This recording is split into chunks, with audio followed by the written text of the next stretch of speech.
पश्चिम महाराष्ट्रातील अनेक गावांमध्ये कला, क्रीडा व सांस्कृतिक मंडळाच्या नावाखाली सुरू असलेल्या कथित जुगार अड्ड्याबाबत नागरिकांमध्ये तीव्र नाराजी व्यक्त होत आहे।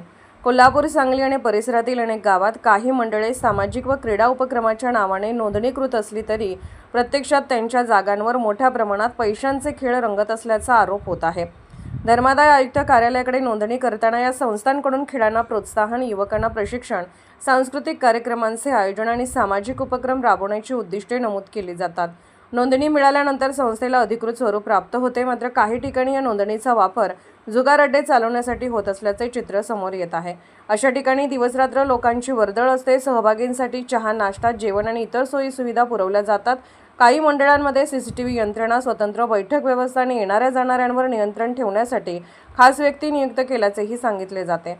त्यामुळे हे ठिकाण केवळ मंडळाचे कार्यालय न राहता आर्थिक व्यवहारांचे केंद्र बनण्याची चर्चा आहे। ग्रामीण भागातील बेरोजगार युवक अशा ठिकाणी सहज आकर्षित होतात।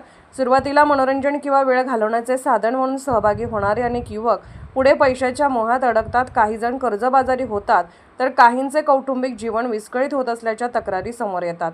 गावोगावी निर्माण झालेली ही परिस्थिती सामाजिक चिंतेचा विषय बनली आहे। नागरिकांच्या मते अशा मंडळांमध्ये सहभागी होणाऱ्यांमध्ये काही गुन्हेगारी प्रवृत्तीची मंडळीही असतात। त्यामुळे सामान्य नागरिक या ठिकाणांपासून दूर राहतात। काही गावात यामुळे वादविवाद, भांडणे आणि आर्थिक व्यवहारावरून तणाव वाढल्याच्या घटनाही घडल्याचे बोलले जाते। सामाजिक कार्य आणि क्रीडा संस्कृती रुजवण्यासाठी निर्माण झालेल्या संस्थांचा वापर जर चुकीच्या कामासाठी होत असेल तर त्याचा परिणाम संपूर्ण समाजावर होतो। त्यामुळे अशा मंडळांच्या प्रत्यक्ष कामकाजाची तपासणी होणे आवश्यक असल्याची मागणी नागरिकांकडून होत आहे। विशेषतः युवकांच्या भवितव्याचा प्रश्न लक्षात घेता प्रशासनाने याकडे गांभीर्याने पाहण्याची गरज निर्माण झाली आहे। SK news, Shirol.